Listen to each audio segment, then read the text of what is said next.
Hello students. So last 3-4 lectures में हमने basic basic concepts of chemistry कर दिए हैं। अब हम उस टॉपिक को स्टार्ट करने जा रहे हैं जो हमारा मेन जेई के लिए इम्पोर्टेंट है, जो कि है मोल कॉन्सेप्ट।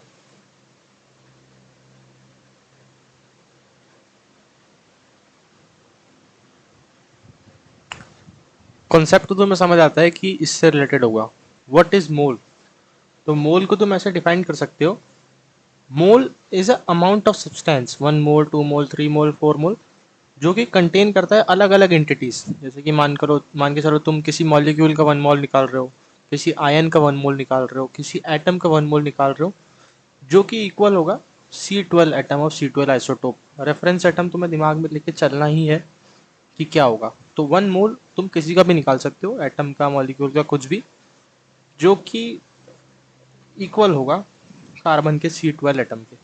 ठीक है, बहुत सरल भाषा में आसान तरीके से समझाया है। डेफिनेशन लिखूंगा, क्वेश्चंस करवाऊंगा, तुम्हें पक्का समझ आ जाएगा। ठीक है, तो स्टार्ट करते हैं। It is defined as the amount of substance, it is defined as the amount of substance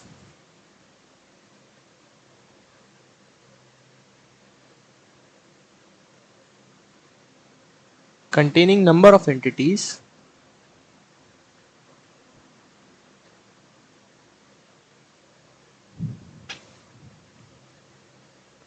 containing number of entities, जो कि क्या हो सकती हैं, एटम्स हो सकती हैं, मॉलिक्यूल्स हो सकती हैं, आयन हो सकती हैं, और भी कुछ कुछ हो सकती हैं। तो एटम्स हो सकती हैं, मॉलिक्यूल्स हो सकती हैं, आयन्स हो सकती हैं, और कुछ भी हो सकती हैं, जो कि इक्वल होंगी, which is equal to the number of carbon atoms present in C12 isotope, जो कि 12 ग्राम ऑफ C12 आइसोटोप्स के बराबर है। So which is equal to the number of carbon atoms, which is equal to the number of carbon atom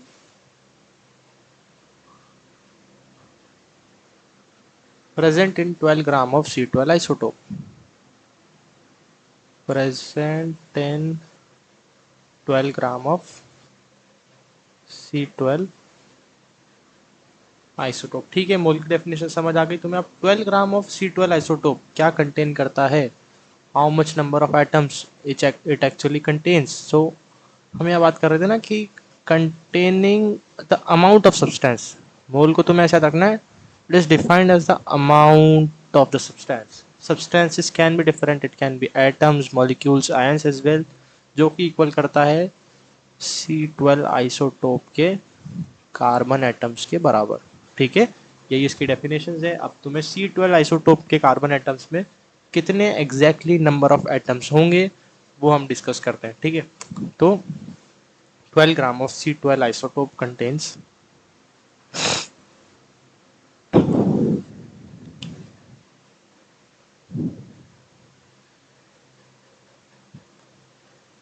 6.022 into 10 to the power 23 atoms of carbon।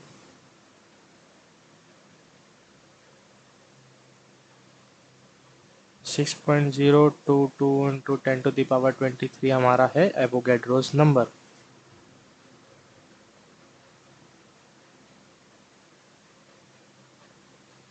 ठीक है, ये समझ आ गया, जिसको हम जनरली कैसे डिनोट करते हैं, NA से भी डिनोट करते हैं। तुम्हें मोस्टली ये दिखेगा, कहीं पे ये लिखा हुआ नहीं दिखेगा ना, तो तुम्हें ये पता होना चाहिए। अब ये तो तुम्हें समझ आ गया कि इतने नंबर ऑफ एटम्स कंटेन करेगा, इतना इसका अमाउंट ऑफ सब्सटेंस यहाँ पे यूज करेगा। थोड़ा सा लिटिल बिट ऑफ कंफ्यूजिंग लग रहा होगा। ठीक है, तुमने यूनिटरी मेथड के बारे में पढ़ा है, यूनिटरी मेथड के बारे में।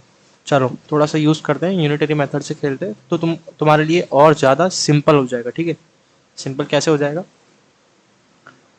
अब अगर तुम देखोगे ना कि सी कार्बन के इतने एटम्स में, यहाँ पे क्या बात हो रही थी, 12 ग्राम की बात हो रही थी ना, तो C12 आइसोटोप में इतने एटम्स है, तो इतने एटम्स का मास कितना है, 12 ग्राम है। मैं तुम्हें बता रहा हूँ, C12 आइसोटोप जो था उसमें इतने एटम्स थे। ठीक है, कितने एटम्स थे, 10 to the power 23 एटम्स थे। ठीक है, इतने एटम्स उसके अंदर थे और उसका मास था 12 ग्राम। यही कहना चाह रहे हैं ना, यही समझाना चाह रहे हैं। तो अगर अब यूनिटरी मेथड के हिसाब से निकालें तो हम 1 ग्राम में भी निकाल सकते हैं, because if we consider 12 gram as a reference, वो हर जगह यूज नहीं होने वाला है। Suppose it is given here as 50 gram, 80 gram, 90 gram, it is not a standard that is to be taken in the other questions and further as well ना। तो हमको 1 ग्राम में निकालना पड़ेगा। तो किसी भी रेफरेंस का अगर दिया रहता है, we can use directly use the unitary method there, ठीक है। तो इसको, ये दे रखा है तुम्हें, ये समझ आ गया ना। अब नेक्स्ट पे हम मूव करेंगे कि 12 ग्राम में दे रखा है तो 1 ग्राम में कितना होगा, ठीक है। सो मास ऑफ इतने atoms 6.022 into 10⁻23 atoms of carbon का मास कितना था। कार्बन के इतने एटम्स का मास था 12 ग्राम बेसिकली, ठीक है। तो कार्बन के mass of 1 atoms of carbon कितना हो जाएगा, ये नीचे डायरेक्ट शिफ्ट हो जाएगा। 12 इंटू 6.022 इंटू 10⁻23 मास की बात कर रहे हैं, यूनिट मत भूलना, ठीक है। अब बात तो C12 आइसोटोप की हो रही है। तुमने यहाँ पे लिख क्या दिया है, कार्बन लिख दिया है। C12 आइसोटोप की तुम बात करोगे तो 1/12, जो क्योंकि कार्बन का C12 आइसोटोप है और 1/12 को हमने as a reference atom consider किया था। तो अब तुम यहाँ पे देखोगे कि 1/12 एटम का कितना मास आ रहा है, वही 1 ग्राम मास ऑफ कार्बन होगा। 1 ग्राम होगा किसका, एटम्स का, जो हम यहाँ पे निकालना चाह रहे हैं, ठीक है। आ रहा है समझ।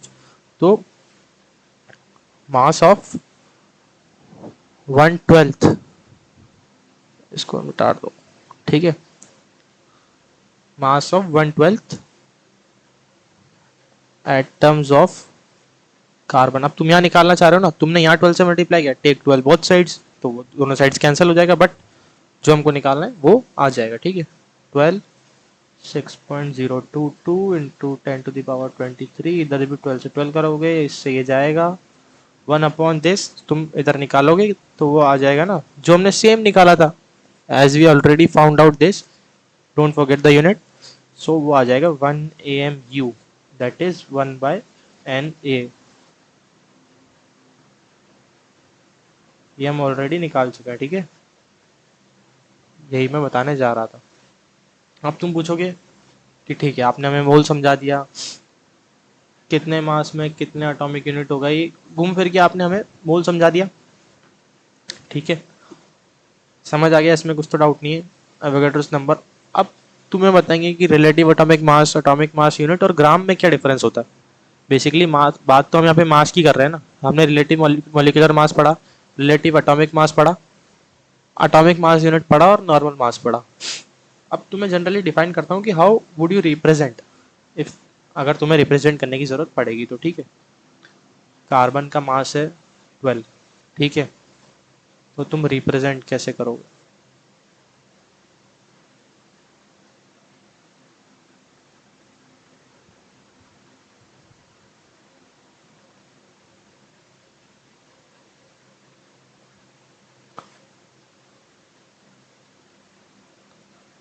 12 से कुछ और तो होगा नहीं, यूनिट अलग अलग यूज की जाएगी, ठीक है। सबसे पहले हम बात करते हैं रिलेटिव एटॉमिक मास की, इसके बाद हम बात करेंगे एटॉमिक मास यूनिट की, इधर हम बात करेंगे नॉर्मल मास की। तो रिलेटिव एटॉमिक मास में हम यहाँ पे कोई भी यूनिट नहीं लगाते हैं, because it is found out by considering a reference of another atom. तो इसका भी मास होगा, डिवाइड में किसी और का भी एटम होगा, यूनिट यूनिट कैंसिल हो जाएगी, that is relative atomic mass. We are just finding के इसके रिलेटिव में ये कितना ज्यादा है, ठीक है। If my weight is 20 kg and the reference that I am taking that is 40 kg, so I am 2 times more than that, I am not 2 gram more than that, okay। so जब हम relative atomic mass का concept consider कर रहे हैं तो we will be only writing the number, basically relative atomic mass की हम बात कर रहे हैं। तो ये हो जाएगा relative atomic mass of carbon, ठीक है। बेसिकली अब एटॉमिक मास यूनिट, या फिर हमने एएमयू को एक और चीज से रिप्रेजेंट किया था उस टाइम पे, यू से। सो हम 12 RAM नहीं लिखेंगे because it is considered as a reference, but हम 12U या फिर 12 AMU लिख सकते हैं because it is a unit, 12 atomic mass unit. You can return it as 12 AMU और 12U, ठीक है, सिंपल। अब तुम मास की बात कर रहे हो, हमें फॉर श्योर यहाँ पे यूनिट लगानी पड़ेगी, that is mass of 1 mole of a carbon, mass of 1 mole of carbon, ये भी याद रखना। 1 मोल कार्बन का मास 12 ग्राम है। एटॉमिक मास यूनिट, ठीक है, एटॉमिक याद रखना, एटॉमिक। सो ये होगा mass of 1 atom of carbon.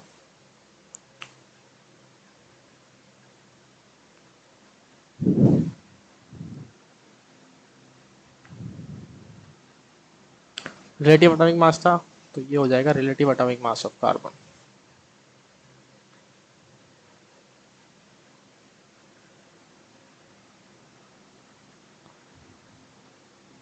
ठीक है, सेम तुम किसी भी एलिमेंट के साथ कर लो, हीलियम के साथ कर लो, हाइड्रोजन के साथ कर लो, ये तुम्हें समझ आ ही जाएगा। अब ये तो तुम्हें समझ आ गया, कोई एटॉमिक मास, रिलेटिव एटॉमिक मास या नॉर्मली मास तुमसे पूछ ले।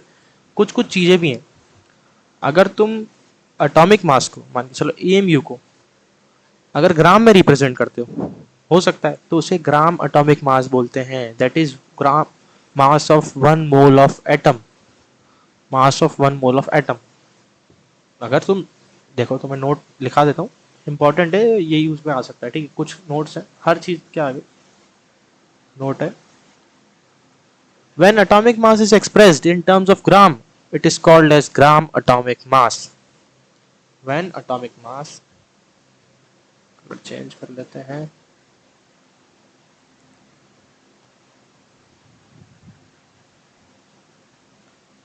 is expressed in terms of grams,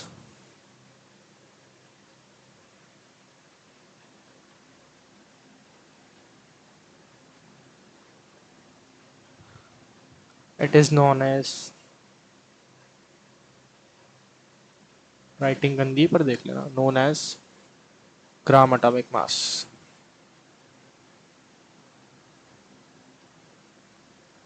ठीक है, ग्राम एटॉमिक मास क्या होता है, इसमें भी तुम कंफ्यूज हो जाओगे, नए नए बच्चे हो, तो ये होता है mass of 1 mole of atom.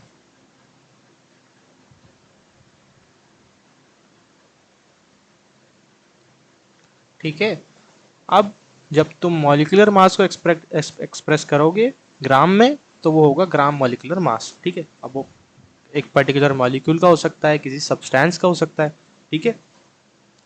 एक और चीज लिख लो,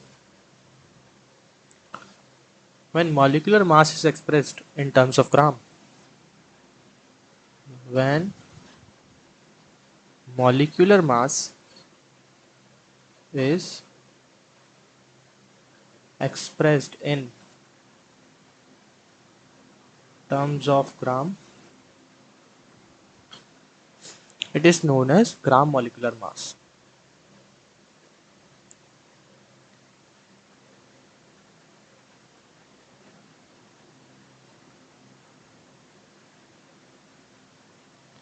ग्राम एटॉमिक मास समझाया था, ग्राम मॉलिक्यूलर मास भी समझाऊंगा, वो होता है mass of 1 mole of a molecule या फिर सब्सटेंस,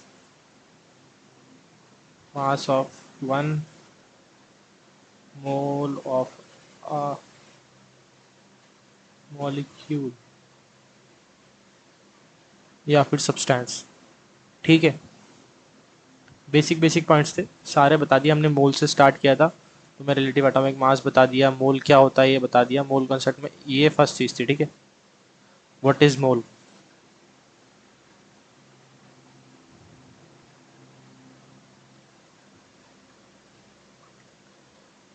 कुछ पॉइंट्स लिखा दिए, कुछ फॉर्मूलेज आएंगे जो हम आगे यूज करने वाले।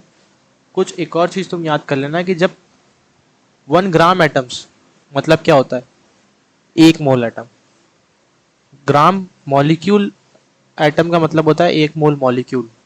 चलो, ऐसे समझ नहीं आ रहा ना, तो मैं एक नोट नोट बहुत इंपॉर्टेंट है, बहुत इंपॉर्टेंट, क्वेश्चंस में यूज होने वाला है। वेरी वेरी इंपॉर्टेंट, तुम्हें ग्रीन कलर से लिखा था। चल कलर चेंज कर देते हैं। रिमेंबर,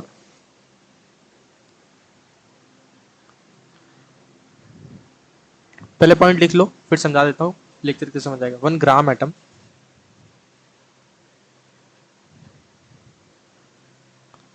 दैट इज, तुम इसे जी एटम भी करके लिख सकते हो चाहो तो, मीन्स क्या बताता है ये, 1 मोल एटम।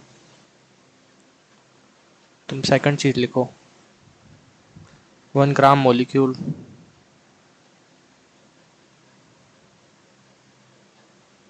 जी मॉलिक्यूल हो जाएगा, मीन्स 1 मोल मॉलिक्यूल।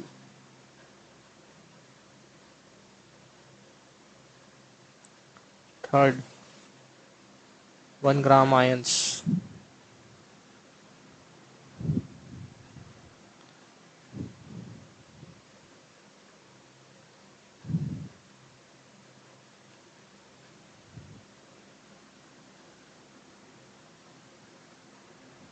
समझ आ गया? कोई डाउट तो नहीं है? एक ही चीज़ है जो समझने की है, वो है कि ग्राम एटम मीन्स 1 मोल एटम, ग्राम मॉलिक्यूल मीन्स 1 मोल मॉलिक्यूल, ग्राम आयंस मतलब 1 मोल आयंस। जहाँ पे ग्राम इस टू दे रखा है वो 1 मोल की बात कर रहा है तुमसे बेसिकली। बस इससे ज़्यादा तुम्हें और कुछ समझने का नहीं, और कोई मास्टर साइंस या फिर मैं कुछ एमएस का नहीं पढ़ा रहा हूँ जो तुम्हें बहुत ज़्यादा ही कंफ्यूज ही कर दे। फॉर्मूलेज हैं, अगर तुम्हें ऐसा लगता है कि ये फॉर्मूलेज देख के तुम बहुत कंफ्यूज हो गए, एट लास्ट एक वीडियो लेंगे after the end of the chapter जिसमें सारे फॉर्मूलेज समराइज कर देंगे बेस्ड ऑन आर नोट्स। ऐसे नहीं कि कहीं से उठा के कुछ भी छाप दिया, जो हमने पढ़ा है। If you went through our lectures, अगर तुमने सारे हमारे लेक्चर्स देखे, then only you will be getting the maximum output of दो शॉर्ट नोट्स और फॉर्मूलाज, क्योंकि वो एग्जैक्टली किस पॉइंट पे किस सीक्वेंस में पढ़ाए गए हमारे लेक्चर में उससे रिजेंबल करेंगे। Of course it will be helpful for दोस्त जिन्होंने कहीं और से पढ़ा है और डायरेक्टली वो शॉर्ट नोट्स देख लिए। तो अब जो फॉर्मूलेज हम स्टार्ट करने जा रहे हैं, because we came we move on to the mole concept, we are studying mole concept now. तो अब हमें कुछ फॉर्मूलेज में इसमें यूज़ करने होंगे, कुछ टॉपिक्स भी रिसेंटली नए नए इंट्रोड्यूस्ड हो गए। तो अब तुम हेडिंग डाल लो एक, कैलकुलेशन ऑफ मोल।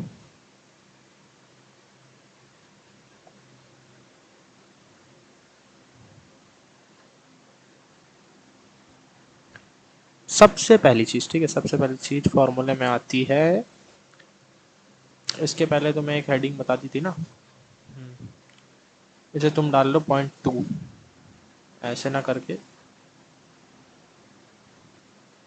2 डाल लो, ठीक है। पहले मोल समझाया हमने, now we are moving to the second topic, that is calculation of mole. Number of moles of an atom कोई निकालने के लिए बोल दे कि भैया इसमें इसके कितने मोल्स होंगे, from which formula you will going to answer that, तो ये होगा number of moles of atom.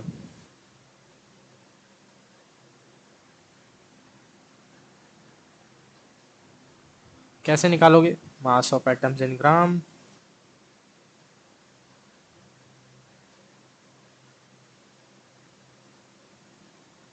Divided by the gram atomic mass.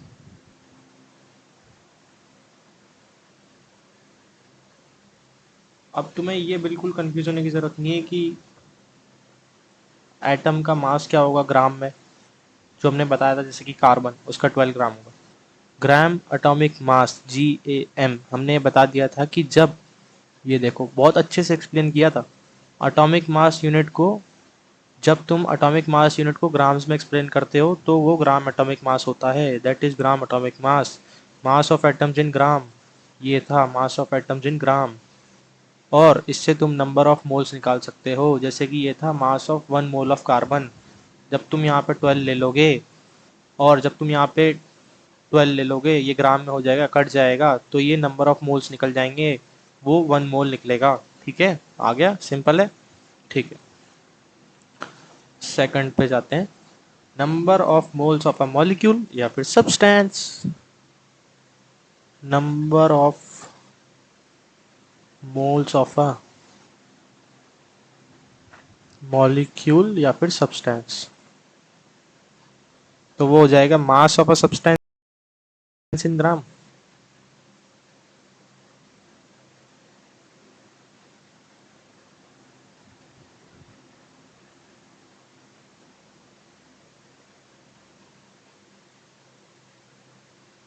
Secondly हो जाएगा gram molecular mass.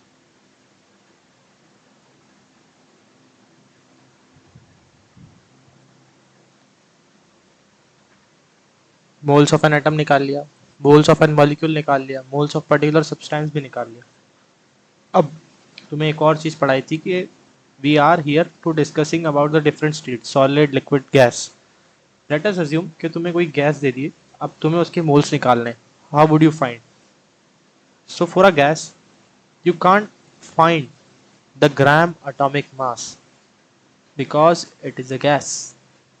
So for gas, how would you find the number of moles of a gas?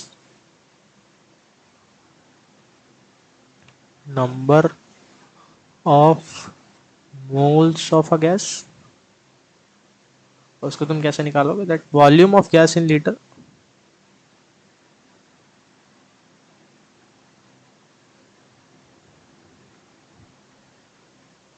divided by the 22.7 liter.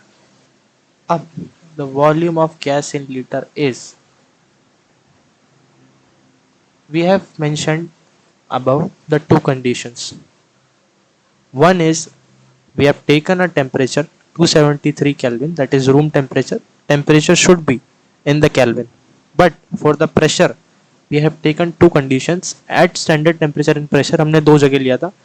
One is 1 atm, that is 1 atmospheric pressure, और दूसरा 1 bar. So for 1 bar we take the volume as 22.7 liter. ठीक है. दूसरा वाला जो था हमारा volume of gas in litre, दूसरा नहीं है, इसी का फॉर्म है if we are taking temperature in ATM, तो volume of gas in litre divided by 22.4 litre. ठीक है, 4 या 7 क्यों हुआ है, अब दोनों की कंडीशन यहाँ पे मैं तुम्हें बता देता हूँ। इसमें हमने टेम्परेचर लिया था 273 केल्विन और 1 बार, राइटिंग गंदी, इधर भी 273 केल्विन और 1 एटीएम। ठीक है, moles of a gas, gas की बात कर रहे हैं। ठीक है, राइटिंग थोड़ी सी गंदी हो गई, तो मैं अच्छे से लिख के दिखा देता हूँ। Number of moles of a gas. ठीक है, अब ये तो हो गया, डिवाइडेड बाय तुम इतना कर दोगे, दिस टेम्परेचर विल बी। एक और चीज है जिससे तुम निकाल सकते हो कि mass of gas in gram upon gram molecular mass. Basically gram gas का कुछ कोई सा एटम भी हो सकता है, हीलियम का एटम, ठीक है, क्लोरीन का मॉलिक्यूल, ठीक है, ऐसी चीज़ें हो सकती। तो तुम कैसे फाइंड आउट करोगे? पेन का थोड़ा सा कलर चेंज कर देता हूँ फॉर्मूला लिखने के लिए। मास ऑफ गैस इन ग्राम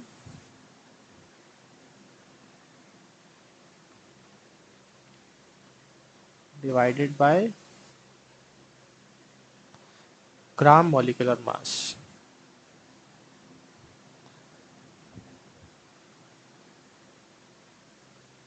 समझ गए? ये फॉर्मूला होना चाहिए।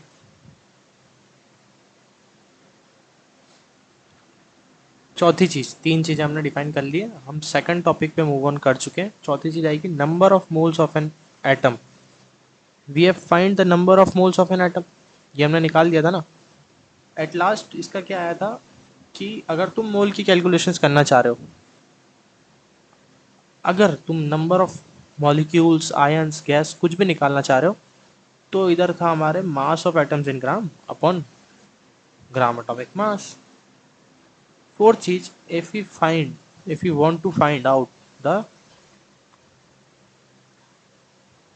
और रुको मैं तुम्हें लिख के दिखाता हूँ, number of moles of atom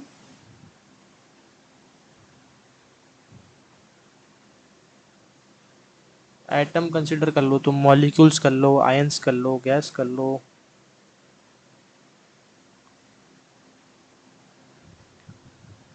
तो इसका तुम कैसे निकालोगे? तुम सीधे, तुम्हें नंबर ऑफ मोल्स निकालने हैं, जितने नंबर दे रखे हैं डिवाइड बाय एन कर दो, simply you will getting this Na number of atoms.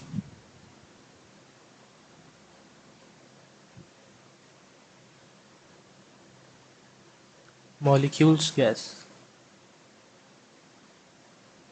ये वाला थोड़ा ऊपर से चल गया होगा, क्वेश्चंस कराऊंगा तब तुम्हें समझ आ जाएगा, ठीक है। फॉर्मूलेस दिखा दिए। थर्ड चीज अब जिस पे हम मूव करने वाले हैं, दैट आर सम क्वेश्चंस, ठीक है। क्वेश्चंस पे अब हम थोड़ा मूव करेंगे जिससे तुम्हारे कॉन्सेप्ट बिल्ड होते जाए। थ्योरी तुमने बहुत कर ली लेक्चर्स में,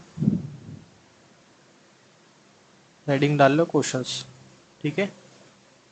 क्वेश्चंस पे अब हम मूव करने जा रहे हैं। क्वेश्चन नंबर 1,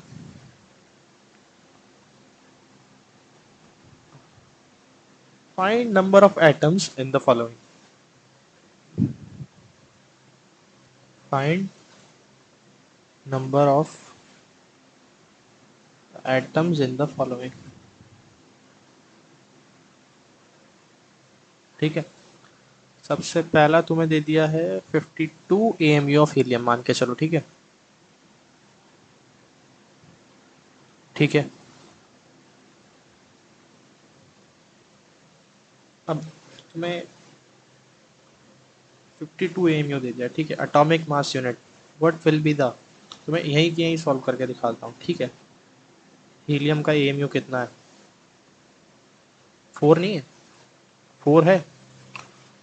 तो अब तुमसे पूछ दिया नंबर ऑफ एटम्स निकालो, ठीक है।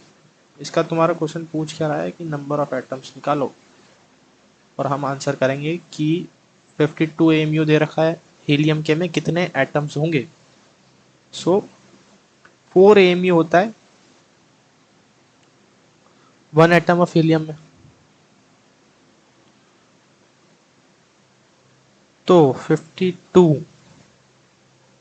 डिवाइडेड बाय 4, हीलियम में इतने एटम होंगे, 13 एटम्स बेसिकली। ये तुम्हारा फर्स्ट आंसर हो गया। दूसरे क्वेश्चन पे जाते हैं। 32 ग्राम ऑफ O2 गैस, मान के चलो 32 ग्राम ऑफ O2 गैस तुम्हें दे रखी है, ठीक है। अब तुम्हें इसमें निकालने नंबर ऑफ एटम्स, ठीक है। नंबर ऑफ एटम्स निकालने, ग्राम में दे रखा है। कोई ऐसा फॉर्मूला जो तुम्हें नंबर ऑफ एटम्स निकालने के लिए कहता हो, ठीक है। तो नंबर ऑफ एटम्स सबसे पहले तुम निकालोगे। अब इतने ग्राम O2 दे रखी है, मतलब उसका मास दे रखा है। मास दे रखा है तो नंबर ऑफ मोल्स निकालो। नंबर ऑफ मोल से तुम नंबर ऑफ एटम्स निकाल पाओगे, समझे। मैं तुम्हें एग्जांपल देके समझाता हूँ। 32 ग्राम दे रखी है, मोल्स निकालो सबसे पहले। गिवन मास अपॉन मॉलिक्यूलर मास, 1 मोल निकल गया। अब इतना तो आ गया। नंबर ऑफ मॉलिक्यूल्स निकालोगे, number of molecules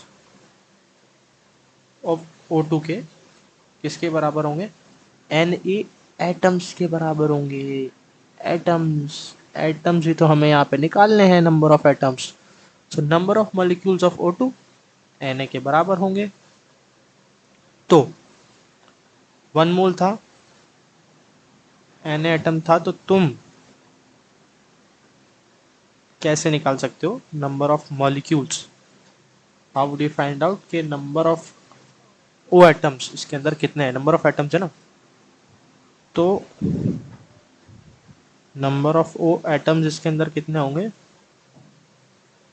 2 into Na, ठीक है। समझ आ गया।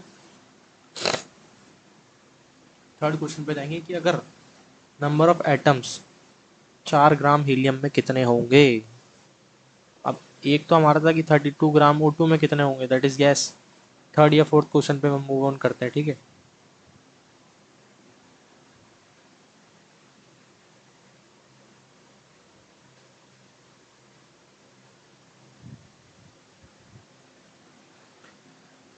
4 gram of helium, fourth question भी यहाँ पे लिख लो। 4 ग्राम एटम ऑफ हीलियम,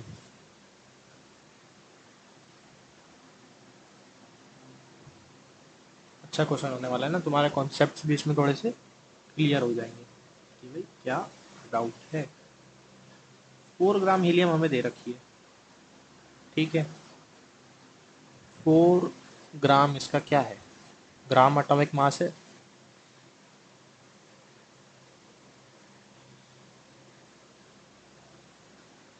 और mass of 1 mole of helium, इसमें कितने होंगे, Na एटम्स होंगे, ठीक है। ये हमारे को गिवन है। तो जब तुम देखोगे कि इसमें कितने होंगे, 4 ग्राम हमें गिवन है। नंबर ऑफ मोल्स तुम निकालोगे तो given mass upon molar mass, ये जाएगा, दैट इज 1 मोल, जो हमने ऊपर देखा था। और अगर 1 मोल आ रहा है, इसके अंदर Na एटम्स कितने होंगे, सिर्फ इसमें होंगे Na एटम्स।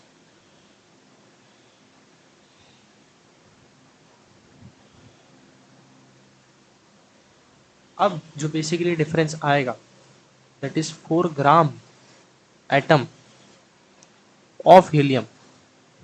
समझो इसके अंदर कि क्या डिफरेंस तुम्हें दे रखा है, क्या हमने ऊपर पढ़ाया था कि 1 ग्राम एटम अगर कोई एलिमेंट है, देखो थोड़ा सा तुम्हें बैक फॉरवर्ड करता हूँ कि 1 ग्राम एटम अगर कोई है, that means it is given, it is a 1 mole of an atom. If 1 gram atom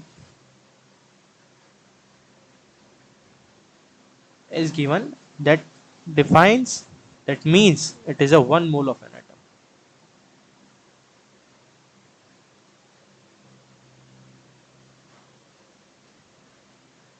So अगर 4 ग्राम दे रखा है तो इसका मतलब इसके कितने मोल दे रखे हैं, 4 मोल दे रखे हैं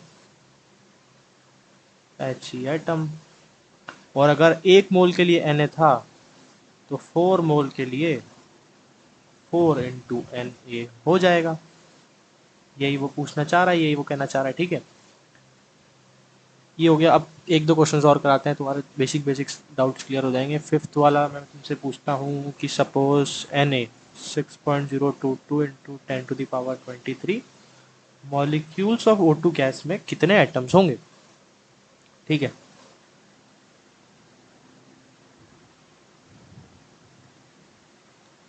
और सिक्स्थ वाला मैं तुमसे पूछ लेता हूँ कि 32 ग्राम मॉलिक्यूल्स O2 गैस में कितने एटम्स होंगे, ठीक है। 32 ग्राम मॉलिक्यूल्स में ऑफ O2 गैस, तुम समझो ग्राम मॉलिक्यूल्स है और नॉर्मली Na, ठीक है।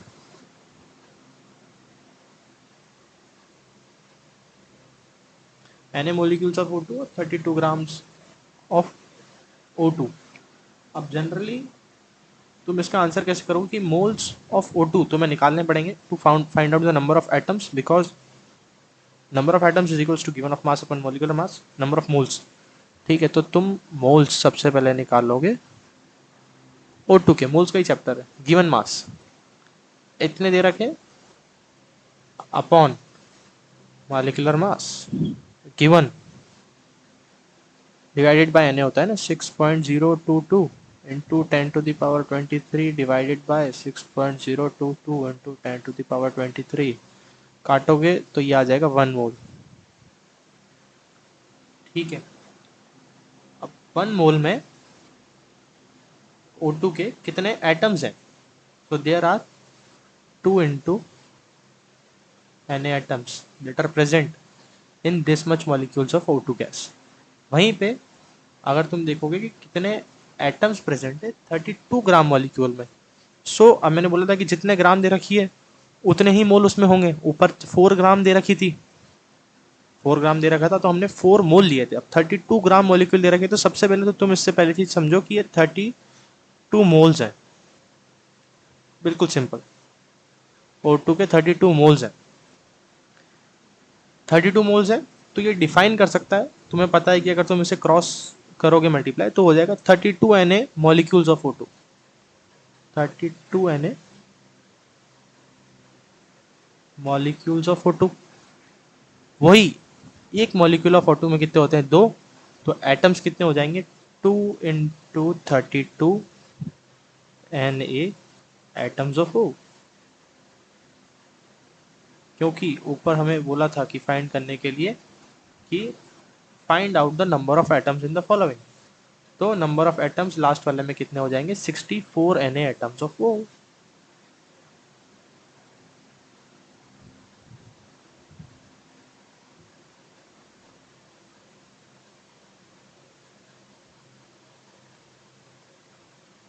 ठीक है, और भी क्वेश्चंस करेंगे। एक और अच्छा क्वेश्चंस लेता हूँ जिसमें तुम्हें थोड़ा सा, अब इसमें find out the number of question दे दिए। अब इसमें गिवन एक कोई सर्टेन रिएक्शन या फिर उसका कंपोजिशन दे दिया जाएगा based on a certain reaction. अब तुम्हें पता करना होगा कि किसके कितने बने हैं एक सर्टेन रिएक्शन के बेसिस पे। तो देखो, अब इसके बाद में तुम्हें दूसरा क्वेश्चन करवाते हैं, ठीक है। क्वेश्चन 1 हो गया था ना, क्वेश्चन नंबर 2 पे आ जाओ। 12.25, sorry 12.5, my mistake, 12.25 gram of KClO3।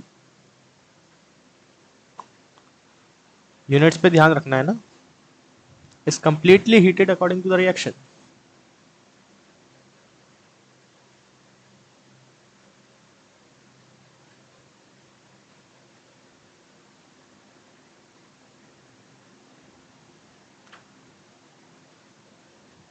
तुम्हें रिएक्शन पता है कि KClO3 को हम ब्रेक करेंगे तो कुछ तो भी कंपाउंड्स में ब्रेक होगा, एलिमेंट्स में ब्रेक होगा। Even KClO3 is even also compound itself.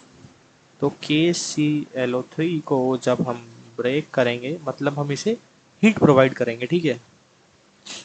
तो वह ब्रेक होगा KCl प्लस O2 में। रिएक्शन बैलेंस करो, O3 है, O2 है, तो 3 × 2 = 6, 3 × 2 = 6, इसकी 2 रिएक्शन बैलेंस हो गई, ठीक है, सिंपल।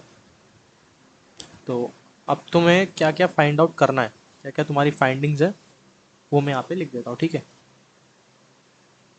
Find this. सबसे पहले तुम निकालोगे moles of O2 gas formed, moles of O2 gas form, ठीक है। दूसरा तुम निकालोगे कि mass of O2 gas formed.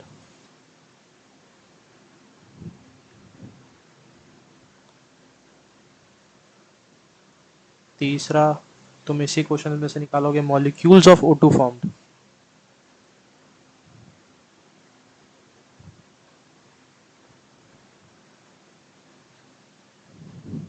चौथा तुम निकालोगे कि mass of KCl formed.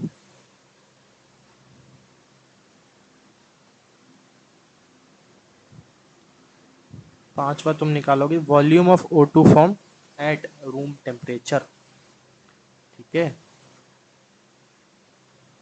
Volume of O2 formed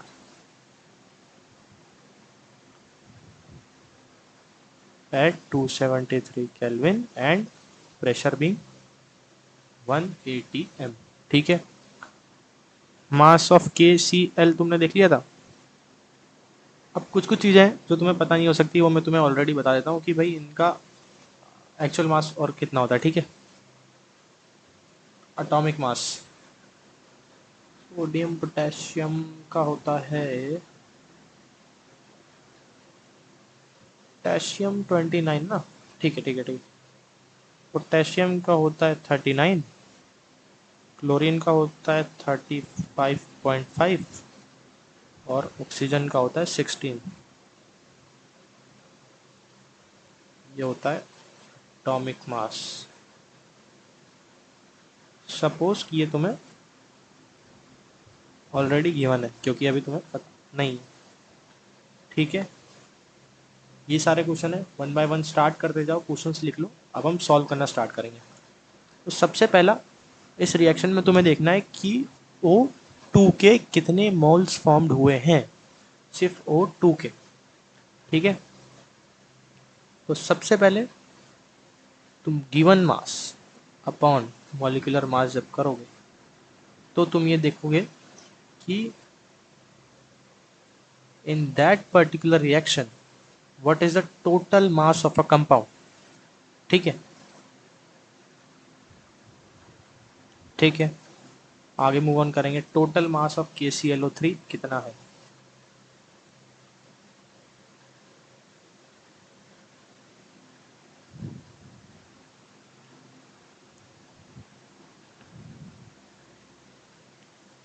वो हो जाएगा 122.5। 122.5 तुम्हारा हो जाएगा पूरा। अब ये हमसे पूछ रहा है कि O2 गैस के कितने मोल्स फॉर्म्ड हुए। तो मोल्स ऑफ O2 फॉर्म को तुम ऐसे लिख सकते हो, mass of O2 upon molecular mass of O2। तो मोल्स ऑफ O2 फॉर्म को तुम ऐसे लिख सकते हो, पहले तुम रिएक्शन लिख लो। ठीक है, सबसे पहले तो रिएक्शन लिखना जरूरी। 2KClO3 रिएक्शन में कब क्या प्रोडक्ट बना है, क्या हुआ है, तो वो हो जाएगा 2KCl प्लस 3O2। अब तुम देखोगे ना कि जब बिफोर रिएक्शन, जब रिएक्शन स्टार्ट नहीं हो रही थी, तब इसका टोटल कितना था, कितना मोल हुआ था। और आफ्टर द रिएक्शन अब हमने एक और पढ़ा था कि moles, exact number of moles consumed होंगे। ठीक है, तो अब at T is equals to zero, तो इसका कुछ होगा इनिशियल। और at T is equals to infinite तुम ऐसा एज्यूम करो कि आफ्टर रिएक्शन ये हो जाएगा जीरो, इसका कुछ मोल प्रेजेंट होगा, इसका कुछ मोल प्रेजेंट होगा, एंड बिफोर रिएक्शन इसका कुछ मोल प्रेजेंट होगा, जो कि हो जाएगा अपना टोटल 122.5, और ये हो जाएगा 12.25। तो ये हो जाएगा 0.1 मोल। ठीक है, सेम रिएक्शन के बाद में ये हो जाएगा 0.1 मोल, और ये हो जाएगा 3/2 इन 2.1 मोल, सॉरी, इन 2.1 मोल, तो ये हो जाएगा 0.15 मोल। ठीक है, 1/1 क्या पूछता जा रहा है, सबको आंसर करेंगे। ठीक है, थोड़ा सा बीच में कंफ्यूजन गया था, बट लेट इट बी। सबसे पहला हमसे पूछ रहा है कि moles of O2, moles of O2 कितना आ गया भैया, 0.15। क्यों, that is because of mass of O2 upon molecular mass of O2।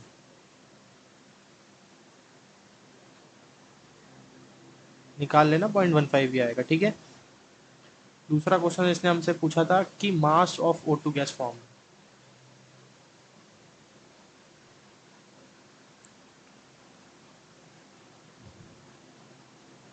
So mass of O2 gas formed will be number of molecules into molecular mass of O2.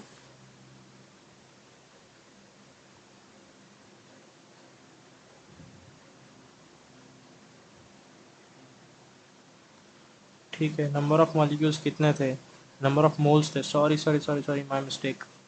Number of molecules कैसे लिख देंगे हम, number of moles कितने थे, 0.15 into वो कितना था, 32। Calculate करो इसको कितना आ रहा है, 32.5 15 30 480 4.8 ग्राम। ठीक है, थर्ड वाले क्वेश्चन में तुमसे क्या पूछा है कि मॉलिक्यूल्स ऑफ O2 फॉर्म, कितने मॉलिक्यूल्स फॉर्म्ड होंगे ना। ठीक है, अच्छा क्वेश्चन है। Molecules of O2 formed,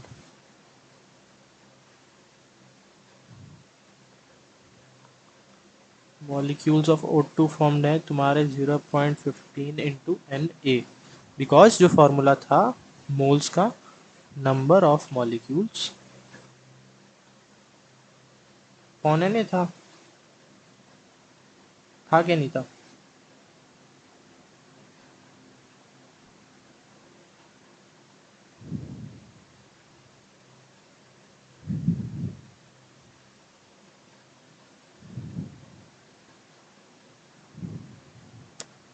number of molecules into Na, उधर जाएगा, क्रॉस मल्टीप्लाई हो जाएगा, ये Na इससे हो जाएगा नंबर ऑफ मोल्स से, तो नंबर ऑफ मॉलिक्यूल्स निकल जाएंगे। लास्ट में हमसे पूछा है कि mass of KCl form, fourth में सिंपली आंसर निकाल लेना। मास ऑफ केसीएल फॉर्म था हमारा फोर्थ क्वेश्चन ना, ऐसे ही कुछ था।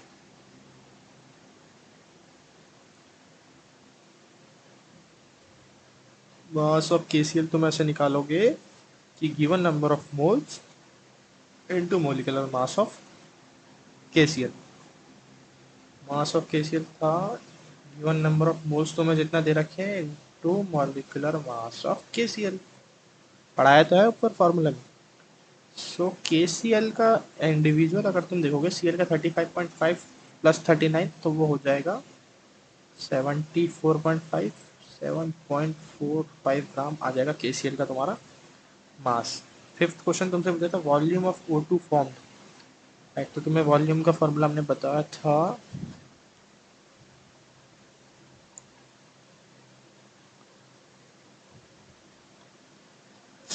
O2 गैस फॉर्म था given number of moles into 22.4 litre. ठीक है। लास्ट क्वेश्चन हमारा था फोर्थ फिफ्थ, शायद यही क्वेश्चन थे। ठीक है, वॉल्यूम मोल्स निकालना। तो these are the some question based on mole concept. तो इधर ही एंड करते हैं। नेक्स्ट वीडियो में हम थोड़ा परसेंटेज कंपोजिशंस के क्वेश्चंस की तरफ जाएंगे और उसके कॉन्सेप्ट समझा के क्वेश्चंस करेंगे। ठीक है। If you have any doubt, you can put down in the comments. We'll try to answer them. And if you have any queries, you can mail to us on our channel that is given in the description box or in the about section of our channel as well.